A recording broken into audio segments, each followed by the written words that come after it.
जी अस्सलाम वालेकुम। होर सुनाओ की हाल? ठीक ठाक हो? ज़बरदस्त हो? सैटमेंट हो? हाँ जी, मुख्तलिफ एक अफवाह फैली है तो एवं गलबात जनाब साहब जी, लोग कहने लगे जी करोना एक ड्रामा।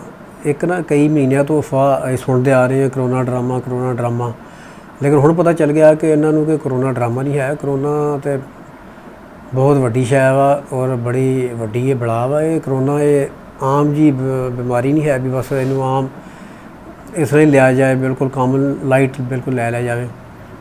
जिन्नी तक सीरियस ना लोगे उन्नी तक करोना का खात्मा नहीं हो सकता। और ये बिल्कुल सोशल मीडिया के उत्ते भी कई लोग हासा मजाक करते रहे, कई कुछ करते रहे। करोना सिर्फ एक ड्रामा होर कोई शै नहीं है। बस एवं लोगों ने कंपनियां ने खेड रचाया अपनी दवाइयां इस्तेमाल करने वास्ते, या गौरमेंट इमदाद बरूनी लैन वास्ते कह रही है करोना ड्रामा वा, इस तरह वा।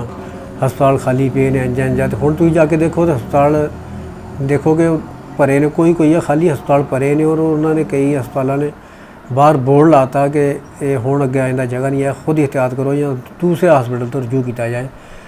और तो तुहानूं सारिआं नूं पता ही है कि बाकी गौरमेंट तो करती है कुछ ना कुछ, तो चलो करती है कोई ना कोई, सारा कुछ सिस्टम इहदा महंगा है, टेस्टिंग सिस्टम जो भी कर रही है। तो प्राइवेट तो महंगा सिस्टम है सारा टेस्टिंग का जिहड़ा।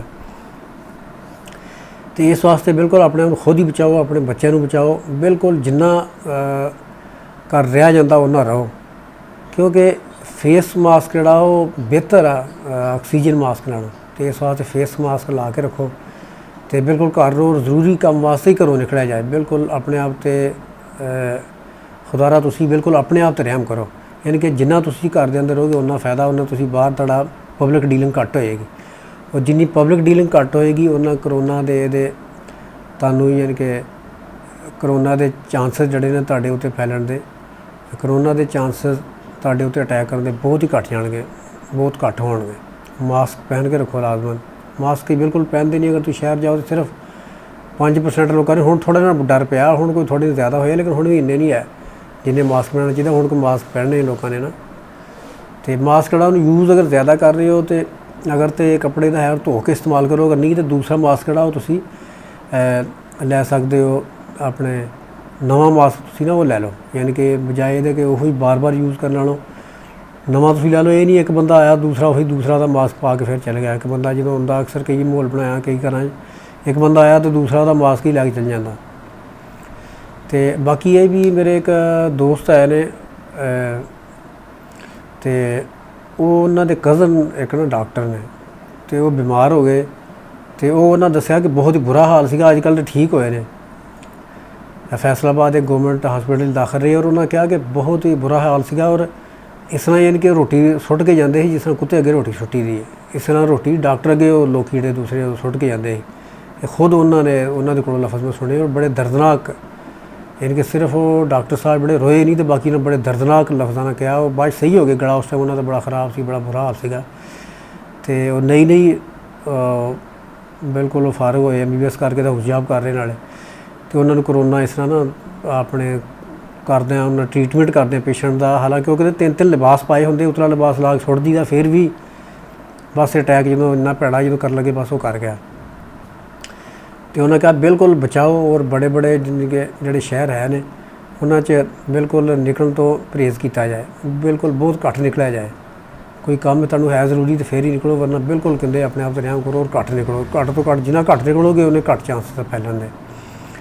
और एक डॉक्टर ने इस तरह अगर ये हाल करते हैं इस तरह ट्रीटमेंट का, तो दूसरी पब्लिक डीलिंग ना गौरमेंट हस्पतालों या दूसरे लोगों नाल पब्लिक डीलिंग, लोगों का जिहड़े करोना के पेशेंट ने बेचारे उन्हों का की हाल होएगा।